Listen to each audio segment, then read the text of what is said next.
Hi today's welcome back to market waves. Nifty, bank Nifty, Sensex എന്നീ ഇൻഡെക്സുകളുടെ daily അനാലിസിസിലേക്ക് ഏവർക്കും സ്വാഗതം. ഇന്നും പതിവ് പോലെ നിഫ്റ്റി തന്നെ ആദ്യം പരിശോധിക്കാം. ഇന്നലെ നമ്മൾ രേഖപ്പെടുത്തിയിരുന്നത് 22,413 എന്ന റേഞ്ചിലായിരുന്നു നമ്മുടെ ആദ്യത്തെ റെസിസ്റ്റൻസ് സോൺ രേഖപ്പെടുത്തിയത്. അതുപോലെ തന്നെ 22,346 എന്ന ലെവലിൽ നമ്മുടെ സപ്പോർട്ട് സോണും. അപ്പോൾ ഈ ഏരിയയിൽ ഒരു ഫ്ലാറ്റ് ഓപ്പണിംഗ് നൽകുകയാണ് എങ്കിൽ ചെറിയ ടൈം ഫ്രെയിമിലുള്ള ക്യാൻഡിൽ പാറ്റേണുകൾ അപ്വേർഡ് ഡയറക്ഷൻ തന്നാൽ അപ്പോൾ ഡേയ്സിലോ സ്റ്റോപ്പ് ലോസ് ആയി കണക്കാക്കി അപ്വേർഡ് ഡയറക്ഷൻ ട്രേഡ് ചെയ്യും എന്നാണ് പറഞ്ഞിരുന്നത്. എന്നാൽ ഇന്നലെ നിഫ്റ്റി ക്ലോസ് ആയതിൽ നിന്നും ഏതാണ്ട് 62 പോയിന്റിന്റെ ഉയരത്തിലാണ്, ഇന്ന് ഗ്യാപ്പ് അപ്പിലാണ് ഓപ്പൺ ആയത്. അപ്പോൾ നമ്മൾ രേഖപ്പെടുത്തിയിരുന്ന ആദ്യത്തെ റെസിസ്റ്റൻസ് സോൺ ബ്രേക്ക് ചെയ്ത് അതിനും അവിടെ തന്നെ ക്ലോസ് ആവുകയാണ് ചെയ്തത്. അപ്പോൾ ചെറിയ ടൈം ഫ്രെയിമിലുള്ള ക്യാൻഡിൽ പാറ്റേണുകൾ പരിശോധിക്കുമ്പോൾ ഇത് 5 മിനിറ്റിന്റെ ക്യാൻഡിലാണ്. ഇവിടെ നമ്മൾ പരിശോധിക്കുമ്പോൾ ഒരു അപ്വേർഡ് ഡയറക്ഷൻ കിട്ടുന്നു എന്ന് തോന്നി. ഈ ഏരിയയിൽ നിന്ന് ബ്രേക്ക് ചെയ്യുമ്പോൾ ഒരു കോൾ ഓപ്ഷൻ ബൈ ചെയ്ത് ഡേയ്സിലോ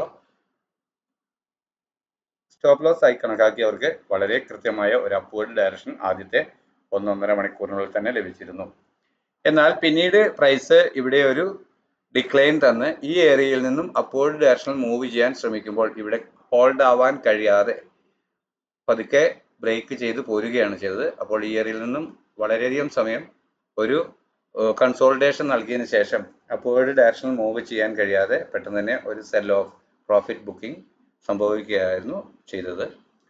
അപ്പോൾ ഈ ഏരിയയിൽ നിന്നും നല്ല ട്രേഡ് ചെയ്യാൻ കഴിഞ്ഞിട്ടുണ്ടാവാം. എന്തായിരുന്നാലും ഇത് എല്ലാവർക്കും തീർച്ചയായും ലഭിച്ചിട്ടുള്ള ഒരു ടാർഗറ്റ് ആയിരിക്കാം എന്നാണ് കരുതുന്നത്. എന്നാൽ ഈ ഏരിയയിൽ നിന്നും പലരും ചോദിച്ചിരുന്നെങ്കിലും ഈ ഏരിയയിൽ കൺസോൾട്ടേഷൻ നടക്കുന്നതുകൊണ്ട് ഏതെങ്കിലും ഒരു ഏരിയയിലോട്ട് ബ്രേക്ക് കിട്ടാതെ നമ്മൾക്ക് സാധാരണ എനിക്ക് പറയാൻ കഴിയാറില്ല. എന്നാൽ ഇവിടെ നിന്നും ബ്രേക്കായി പോരുമ്പോൾ ഈ ട്രേഡ് എടുക്കാൻ കഴിഞ്ഞിട്ടുണ്ട്. കൃത്യമായ ഈ സ്റ്റോപ്പ് ലോസിൽ നിന്നുകൊണ്ട് തന്നെ ഇവിടെ ഒരു എൻട്രി കൊടുത്ത് എടുക്കാൻ കഴിഞ്ഞിരുന്നു എന്നുള്ളതാണ് വസ്തുത. അപ്പോൾ ഇതാണ് ഇന്നത്തെ ട്രേഡിംഗ് അവസരങ്ങൾ. വ്യക്തമായ 2 ട്രേഡിംഗ് പ്ലാനുകളായിരുന്നു ഉണ്ടായിരുന്നത്. അത് രണ്ടും നല്ല രീതിയിൽ എക്സിക്യൂട്ട് ആയിട്ടുണ്ട്. ഓക്കെ, അപ്പോൾ ഇന്നത്തെ മൂവ്മെന്റിനെ അപേക്ഷിച്ച് അടിസ്ഥാനപ്പെടുത്തിക്കൊണ്ട് നാളെ എന്തായിരിക്കാം നമ്മുടെ ട്രേഡിംഗ് പ്ലാൻ എന്ന് പരിശോധിക്കാം. 22,382 എന്ന ലെവലാണ് ഞാൻ ആദ്യ സപ്പോർട്ട് സോണായി പ്രതീക്ഷിക്കുന്നത്. അതുപോലെ തന്നെ 22,460 എന്ന ലെവലാണ് ആദ്യമായി ലഭിച്ചേക്കാവുന്ന റെസിസ്റ്റൻസ് സോണായി കണക്കാക്കിയിട്ടുള്ളത്. എന്നാൽ ഇത് അല്പം റേഞ്ച് ഉള്ള ഒരു ഏരിയ ആയതുകൊണ്ട് അതിനിടയിൽ 22,424 എന്ന ഒരു റേഞ്ച് കൂടി ഞാൻ രേഖപ്പെടുത്തിയിട്ടുണ്ട്, ഒരു റെസിസ്റ്റൻസ് കൂടി രേഖപ്പെടുത്തിയിട്ടുണ്ട്. അപ്പോൾ ഈ ഏരിയയിൽ ഒരു ഫ്ലാറ്റ് ഓപ്പണിംഗ് നൽകിയതിനു ശേഷം ചെറിയ ടൈം ഫ്രെയിമിലുള്ള ക്യാൻഡിൽ പാറ്റേണുകൾ അപ്വേർഡ് ഡയറക്ഷൻ നൽകുന്നു എന്ന് ഫീൽ ചെയ്താൽ അതുവരെ രേഖപ്പെടുത്തിയ ലോ ഓർ ഈ ലെവൽ സ്റ്റോപ്പ് ലോസ് ആയി നൽകിക്കൊണ്ട് അപ്വേർഡ് ഡയറക്ഷൻ ട്രേഡ് ചെയ്യും. പ്രധാനമായും ലഭിക്കേണ്ടത് ഈ ലെവലിന് മുകളിൽ ഒരു 5 മിനിറ്റ് 15 മിനിറ്റ് ക്യാൻഡിൽ ക്ലോസ് ആവുക എന്നുള്ളതാണ്. എങ്കിലും ഈ ലെവലിന് മുകളിൽ ഒരു 5 മിനിറ്റ് 15 മിനിറ്റ് ക്യാൻഡിൽ ക്ലോസ് ആവുകയാണെങ്കിൽ പോലും വീണ്ടും കിട്ടിയേക്കാവുന്ന ഒരു ഡിക്ലൈനിൽ ചെറിയ ടൈം ഫ്രെയിമിലുള്ള ക്യാൻഡിൽ പാറ്റേണുകൾ വീണ്ടും അപ്വേർഡ് ഡയറക്ഷൻ തന്നെ നൽകുന്നു എന്ന് ഉള്ള ഒരു സിറ്റുവേഷൻ, ഒരു കൺഫർമേഷൻ നമുക്ക് ലഭിച്ചാൽ അതുവരെ രേഖപ്പെടുത്തിയ ഡേയ്സ് ലോ സ്ട്രിക്റ്റായ സ്റ്റോപ്പ് ലോസ് ആയി കണക്കാക്കിക്കൊണ്ട് അപ്വേർഡ് ഡയറക്ഷനിൽ ട്രേഡ് ചെയ്യും. അപ്പോൾ പ്രതീക്ഷിക്കുന്ന ആദ്യത്തെ ടാർഗറ്റ് അതുവരെ രേഖപ്പെടുത്തിയ ഉയരം തന്നെയാണ്. എങ്കിലും അതിനു മുകളിൽ ഒരു 5 മിനിറ്റ് 15 മിനിറ്റ് ക്യാൻഡിൽ ക്ലോസ് ആവുകയാണെങ്കിൽ വീണ്ടും അപ്വേർഡ് ഡയറക്ഷനിൽ പ്രൈസ് മൂവ് ചെയ്തേക്കാം. അങ്ങനെയെങ്കിൽ ഒരു അപ് ട്രെൻഡ് തന്നെ പ്രതീക്ഷിക്കാമെന്നാണ് ഞാൻ കണക്കാക്കുന്നത്. അങ്ങനെയെങ്കിൽ വീണ്ടും ഇതിനു മുകളിൽ കയറി ക്ലോസ് ചെയ്യാം. കിട്ടിയേക്കാവുന്ന ഡിക്ലൈനിൽ വീണ്ടും അപ്വേർഡ് ഡയറക്ഷൻ ട്രേഡ് ചെയ്യാം. ഈ ലെവൽ ഇന്നത്തെ ഉയരത്തിന് മുകളിൽ ഒരു 5 മിനിറ്റ് 15 മിനിറ്റ് ക്യാൻഡിൽ ക്ലോസ് ആവുകയാണെങ്കിൽ വീണ്ടും അപ്വേർഡ് ഡയറക്ഷൻ ഇതായിരിക്കാം. 22,526 എന്ന ലെവലാണ് പ്രധാനമായ ഒരു റെസിസ്റ്റൻസ് സോണായി ഈ ഏരിയയ്ക്ക് മുകളിൽ എത്തിയാൽ ഞാൻ പ്രതീക്ഷിക്കുന്നത്. അപ്പോൾ ഇതാണ് നാളേക്ക് എൻ്റെ അപ്വേർഡ് ഡയറക്ഷൻ. എന്നാൽ ഇവിടെ ഒരു ഫ്ലാറ്റ് ഓപ്പണിംഗ്, ഇവിടെ എവിടെയാണെങ്കിലും ഒരു ഫ്ലാറ്റ് ഓപ്പണിംഗ് നൽകിയതിനു ശേഷം ഈ ഏരിയ മൊത്തത്തിൽ ഞാൻ അങ്ങനെയാണ് സാധാരണ സൂചിപ്പിക്കാറ്. എന്നാൽ ഇവിടെ ഒരു ചെറിയ ഗ്യാപ്പ് അപ്പ് തന്ന് ചെറിയ ടൈം ഫ്രെയിമിലുള്ള ഒരു ക്യാൻഡിൽ പാറ്റേണുകൾ സെല്ലിംഗ് ഡയറക്ഷൻ കാണിക്കുകയാണെങ്കിൽ അതുവരെ രേഖപ്പെടുത്തിയ ഉയരം ഓർ ഈ ലെവൽ സ്റ്റോപ്പ് ലോസ് ആയി ഡൗൺവേർഡ് ഡയറക്ഷൻ ട്രേഡ് ചെയ്യാം. എന്നാൽ ഇതിന് താഴെ ക്ലോസ് ചെയ്യണം. വീണ്ടും ഈ ലെവലിലോട്ട് വന്ന് പ്രൈസ് ഇതാവണം. അങ്ങനെ ഡൗൺവേർഡ് ഒരു ട്രെൻഡ് എന്നുള്ള ഒരു കൺഫർമേഷൻ ഫീൽ ചെയ്യണമെങ്കിൽ ഈ ലെവലിന് താഴെ ഒരു 5 മിനിറ്റ് 15 മിനിറ്റ് ക്യാൻഡിൽ ക്ലോസ് ആവുകയും വേണം. വീണ്ടും കിട്ടിയേക്കാവുന്ന ഡിക്ലൈനിൽ ഡേയ്സ് ആയി ബ്രേക്ക് ചെയ്യാതെ ചെറിയ ടൈം ഫ്രെയിമിലുള്ള ക്യാൻഡിൽ പാറ്റേണുകൾ സെല്ലിംഗ് ഡയറക്ഷൻ തന്നെ കാണിക്കുന്നു എന്ന് ഫീൽ ചെയ്താൽ അതുവരെ രേഖപ്പെടുത്തിയ ഡേയ്സ് സ്ട്രിക്റ്റ് ആയ സ്റ്റോപ്പ് ലോസ് ആയി കണക്കാക്കിക്കൊണ്ട് ഡൗൺവേർഡ് ഡയറക്ഷൻ ട്രേഡ് ചെയ്യും. അപ്പോൾ പ്രതീക്ഷിക്കുന്ന ടാർഗറ്റ് അതിൽ മുൻപ് രേഖപ്പെടുത്തിയതിനേക്കാളും ലോ ആയിട്ട് ഒരു 5 മിനിറ്റ് 15 മിനിറ്റ് ക്യാൻഡിൽ ക്ലോസ് ആവുക എന്നുള്ളതാണ്. അങ്ങനെയെങ്കിൽ ഡിക്ലൈൻ ആണ് പ്രതീക്ഷിക്കുക. വീണ്ടും അതൊരു കൃത്യമായ ഒരു ഫാൾ ആകണമെങ്കിൽ ഈ ലെവലിന് താഴെ ഒരു 15 മിനിറ്റ് ക്യാൻഡിലെങ്കിലും ക്ലോസ് ആവണം എന്നാണ് ഞാൻ കരുതുന്നത്. അപ്പോൾ ഇതാണ് നിഫ്റ്റിയിലെ എൻ്റെ നാളത്തേക്കുള്ള ട്രേഡിംഗ് പ്ലാൻ. എല്ലാവർക്കും മനസ്സിലായിട്ടുണ്ടാവുമെന്ന് കരുതുന്നു. അപ്പോൾ അടുത്തായി ബാങ്ക് നിഫ്റ്റിയുടെ ലെവലുകൾ എന്താണെന്ന് നോക്കാം. 48,309 എന്ന് പറയുന്ന ഈ ലെവലാണ് ഞാൻ ആദ്യത്തെ റെസിസ്റ്റന്റ് സോണായി രേഖപ്പെടുത്തുന്നത്. അതുപോലെ തന്നെ 48,128 എന്ന ഈ ലെവൽ ആദ്യത്തെ സപ്പോർട്ട് സോണായും പ്രതീക്ഷിക്കുന്നു.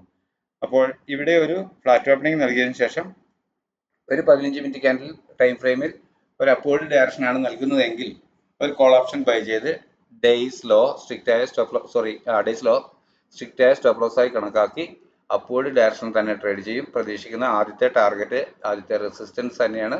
അത് 48,309, 48,363 എന്ന ലെവലുകളിലേക്കാണ്. അതിന് മുകളിൽ ഒരു 5 മിനിറ്റ് 15 മിനിറ്റ് ക്യാൻഡിൽ ക്ലോസ് ആവുകയാണെങ്കിൽ വീണ്ടും കിട്ടിയേക്കാവുന്ന ഡിക്ലൈനിൽ 5 മിനിറ്റ് 3 മിനിറ്റ് എന്നീ ക്യാൻഡിൽ പാറ്റേണുകൾ പ്രൈസ് ആക്ഷൻ പ്രകാരം ഒരു അപ്വേർഡ് ഡയറക്ഷൻ തന്നെ നൽകുന്നു, ഡേയ്സ് ലോ ബ്രേക്ക് ചെയ്യാതെ എന്ന് ഫീൽ ചെയ്യുകയാണെങ്കിൽ വീണ്ടും കോൾ ഓപ്ഷൻ ബൈ ചെയ്ത് അപ്വേർഡ് ഡയറക്ഷൻ ട്രേഡ് ചെയ്യും. അപ്പോൾ പ്രതീക്ഷിക്കുന്ന ടാർഗറ്റ് ആദ്യത്തേത് അതുവരെ രേഖപ്പെടുത്തിയ ഉയരം തന്നെയാണ്. എന്നാൽ അതിന് മുകളിൽ കിടക്കുകയാണെങ്കിൽ 48,475, 48,621 എന്നീ പ്രധാന ടാർഗറ്റുകൾ പ്രതീക്ഷിക്കുന്നു. എങ്കിലും ഇതിന് മുകളിലോട്ട് പാസ് ചെയ്താൽ മാത്രം, ഹോൾഡ് ചെയ്താൽ മാത്രമാണ് വീണ്ടും തുടർന്ന് അപ്വേർഡ് ഡയറക്ഷൻ പ്രതീക്ഷിക്കുക. അങ്ങനെയെങ്കിൽ 48,669, 769, 49,000 എന്നീ ലെവലുകളാണ് ടാർഗറ്റുകളായി രേഖപ്പെടുത്തിയിരിക്കുന്നത്. എന്നാൽ ഈ ഏരിയയിൽ ഒരു സെല്ലിംഗ് പാറ്റേൺ ആണ് 15 മിനിറ്റുള്ള ടൈം ഫ്രെയിം ക്യാൻഡിൽ പാറ്റേണുകൾ പ്രൈസ് ആക്ഷൻ പ്രകാരം കാണിക്കുന്നതെങ്കിൽ ഡൗൺവേർഡ് ഡയറക്ഷണൽ ട്രേഡ് ചെയ്യും. ഡേയ്സ് ഹൈ ആയിരിക്കും സ്റ്റോപ്പ് ലോസ് ആയി കണക്കാക്കുക. ആദ്യമായി ലഭിക്കേണ്ട ടാർഗറ്റ് ഈ ലെവലിന് താഴെ ഒരു 15 മിനിറ്റ് ക്യാൻഡിൽ ക്ലോസ് ആവുക എന്നുള്ളതാണ്. അങ്ങനെയെങ്കിൽ വീണ്ടും കിട്ടിയേക്കാവുന്ന ഒരു മൂവിൽ ചെറിയ ടൈം ഫ്രെയിമിലെ ക്യാൻഡിൽ പാറ്റേണുകൾ 1 മിനിറ്റ് 3 മിനിറ്റിൽ പ്രൈസ് ആക്ഷൻ പ്രകാരം ഒരു സെല്ലിംഗ് ഡയറക്ഷൻ നൽകുന്നു എന്ന് ഫീൽ ചെയ്താൽ ഡേയ്സ് ഹൈ സ്റ്റോപ്പ് ലോസ് ആയി സ്ട്രിക്റ്റ് ആയി കണക്കാക്കിക്കൊണ്ട് ഡൗൺവേർഡ് ഡയറക്ഷനിൽ തന്നെ ട്രേഡ് ചെയ്യും. പ്രതീക്ഷിക്കുന്ന ആദ്യത്തെ ടാർഗറ്റ് അതുവരെ രേഖപ്പെടുത്തിയ ലോ ആണ്. എങ്കിലും അതിന് താഴെ ക്ലോസ് ചെയ്യുകയാണെങ്കിൽ തുടർന്ന് 48,023, 47,897 എന്ന ലെവലുകൾ ടെസ്റ്റ് ചെയ്യുമെന്ന് പ്രതീക്ഷിക്കുന്നു. എന്നാൽ 47,897 ഒരു അല്പം സ്ട്രോങ് ആയ സപ്പോർട്ട് സോണായാണ് ഞാൻ കാണുന്നത്. അതുകൊണ്ട് കൃത്യമായും നോക്കി എവിടെയാണ് ക്ലോസ് ആവുന്നത് എന്നതിനനുസരിച്ചായിരിക്കാം ട്രേഡിംഗ് ചെയ്യുക. എല്ലാവർക്കും മനസ്സിലായെന്ന് കരുതുന്നു. അപ്പോൾ അടുത്തതായി സെൻസെക്സിൽ എന്താണ് നമ്മളുടെ ലെവലുകൾ എന്ന് നോക്കാം. 903 എന്ന ലെവലാണ് ആദ്യമായി ലഭിക്കാവുന്ന റെസിസ്റ്റന്റ് സോണായി ഞാൻ രേഖപ്പെടുത്തിയിട്ടുള്ളത്. അതുപോലെ തന്നെ ഇന്നത്തെ ലോയായ 73,785 എന്ന ലെവൽ ആദ്യത്തെ സപ്പോർട്ട് സോണായി പ്രതീക്ഷിക്കുന്നു. അപ്പോൾ ഈ ഏരിയയിൽ ഒരു ഫ്ലാറ്റ് ഓപ്പണിംഗ് നൽകിയതിനു ശേഷം 1 മിനിറ്റ് 3 മിനിറ്റ് 5 മിനിറ്റ് ക്യാൻഡിൽ പാറ്റേണുകൾ ഒരു അപ്വേർഡ് ഡയറക്ഷൻ നൽകുന്നു എന്ന് ഫീൽ ചെയ്താൽ അതുവരെ രേഖപ്പെടുത്തിയ ലോ ഓർ തൊട്ട് താഴെയുള്ള ഈ സപ്പോർട്ട് സോൺ സ്ട്രിക്റ്റ് ആയ സ്റ്റോപ്പ് ലോസ് ആയി കരുതിക്കൊണ്ട് അപ്വേർഡ് ഡയറക്ഷൻ ട്രേഡ് ചെയ്യും. പ്രതീക്ഷിക്കുന്ന ആദ്യത്തെ ടാർഗറ്റ് ഈ ലെവലിന് മുകളിൽ, അതായത് 73,903 എന്ന ലെവലിന് മുകളിൽ ഒരു 15 മിനിറ്റ് ക്യാൻഡിൽ ക്ലോസ് ആവുക എന്നുള്ളതാണ്. അങ്ങനെയെങ്കിൽ വീണ്ടും കിട്ടിയേക്കാവുന്ന ഡിക്ലൈനിൽ ഡേയ്സ് ലോ ബ്രേക്ക് ചെയ്യാതെ ചെറിയ ടൈം ഫ്രെയിമിലുള്ള ക്യാൻഡിൽ പാറ്റേണുകൾ അപ്വേർഡ് ഡയറക്ഷൻ നൽകിയാൽ, അങ്ങനെ ഫീൽ ചെയ്താൽ കോൾ ഓപ്ഷൻ തന്നെ ബൈ ചെയ്ത് ഡേയ്സ് ലോ സ്റ്റോപ്പ് ലോസ് ആയി കണക്കാക്കി അപ്വേർഡ് ഡയറക്ഷൻ ട്രേഡ് ചെയ്യും. പ്രതീക്ഷിക്കുന്ന ആദ്യത്തെ ടാർഗറ്റ് അതുവരെ രേഖപ്പെടുത്തിയ ഹൈക്ക് മുകളിൽ ഒരു 5 മിനിറ്റ് 15 മിനിറ്റ് ക്യാൻഡിൽ ക്ലോസ് ആവുക എന്നുള്ളതാണ്. അങ്ങനെയെങ്കിൽ തുടർന്ന് പ്രതീക്ഷിക്കാവുന്ന ടാർഗറ്റുകളാണ് 73,963, 74,000, 74,063, 74,125 എന്ന ലെവലുകൾ. എന്നാൽ അതിനു മുകളിൽ ക്ലോസ് ആവുന്ന പക്ഷം വീണ്ടും അപ്വേർഡ് ഡയറക്ഷനിൽ 74,189 എന്ന ടാർഗറ്റാണ് പ്രധാന റെസിസ്റ്റന്റ് സോണായി ഇവിടെ രേഖപ്പെടുത്തിയിരിക്കുന്നത്, കാണാമെന്ന് കരുതുന്നു. എന്നാൽ ഈ ഏരിയയിൽ ഒരു ഫ്ലാറ്റ് ഓപ്പണിംഗ് നൽകിയതിനു ശേഷം ചെറിയ ടൈം ഫ്രെയിമിലുള്ള ക്യാൻഡിൽ പാറ്റേണുകൾ സെല്ലിംഗ് ഡയറക്ഷൻ നൽകുന്നു എന്ന് ഫീൽ ചെയ്താൽ അതുവരെ രേഖപ്പെടുത്തിയ ഉയരം അഥവാ ഈ ലെവൽ സ്റ്റോപ്പ് ലോസ് ആയി കണക്കാക്കി ഡൗൺവേർഡ് ഡയറക്ഷൻ ട്രേഡ് ചെയ്യും. ലഭിക്കേണ്ട ആദ്യത്തെ ടാർഗറ്റ് ഇതിന് താഴെ ഒരു 5 മിനിറ്റ് 15 മിനിറ്റ് ക്യാൻഡിൽ ക്ലോസ് ആവുക എന്നുള്ളതാണ്. അങ്ങനെയെങ്കിൽ വീണ്ടും കിട്ടിയേക്കാവുന്ന അപ്പ് മൂവിൽ ചെറിയ ടൈം ഫ്രെയിമിലുള്ള ക്യാൻഡിൽ പാറ്റേണുകൾ സെല്ലിംഗ് ഡയറക്ഷൻ തന്നെ നൽകുന്നു എന്ന് ഫീൽ ചെയ്താൽ ഡേയ്സ് ഹൈ സ്ട്രിക്റ്റ് ആയ സ്റ്റോപ്പ് ലോസ് ആയി കണക്കാക്കി ഡൗൺവേർഡ് ഡയറക്ഷൻ ട്രേഡ് ചെയ്യും.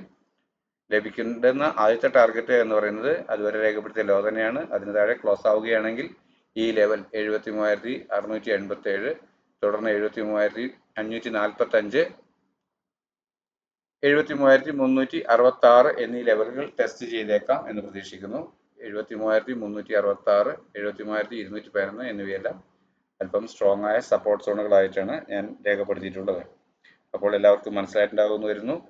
നമ്മളുടെ ചാനൽ നിങ്ങൾക്ക് ഗുണകരമാകുന്നു എന്ന് തോന്നുന്നുവെങ്കിൽ നിങ്ങൾ സബ്സ്ക്രൈബ് ചെയ്യുക. ആദ്യമായി വിസിറ്റ് ചെയ്യുന്ന ആളാണ് എങ്കിൽ സബ്സ്ക്രൈബ് ചെയ്യുക. നിങ്ങളുടെ അഭിപ്രായങ്ങളും കമൻറ്റുകൾ ബോക്സിൽ രേഖപ്പെടുത്തുക. നിങ്ങളുടെ സംശയങ്ങളും കമൻറ്റ് ബോക്സിൽ രേഖപ്പെടുത്തുക. നമ്മുടെ വാട്സപ്പ് ചാനലിൽ നിങ്ങൾക്ക് താല്പര്യമുണ്ടെങ്കിൽ ജോയിൻ ചെയ്യുക. നിങ്ങളുടെ സംശയങ്ങൾക്കും അഭിപ്രായങ്ങൾക്കും എനിക്ക് സാധ്യമാകുന്ന മറുപടികൾ കമൻറ്റ് ബോക്സിലോ വാട്സപ്പ് ചാനലിലോ ആയി നൽകുന്നതാണ്. നാളെയും നല്ല ഒരു ട്രേഡിംഗ് അവസരങ്ങൾ എല്ലാവർക്കും ലഭിക്കട്ടെ എന്ന് ആശംസിച്ചുകൊണ്ട് തൽക്കാലം നിർത്തുന്നു. Thank you.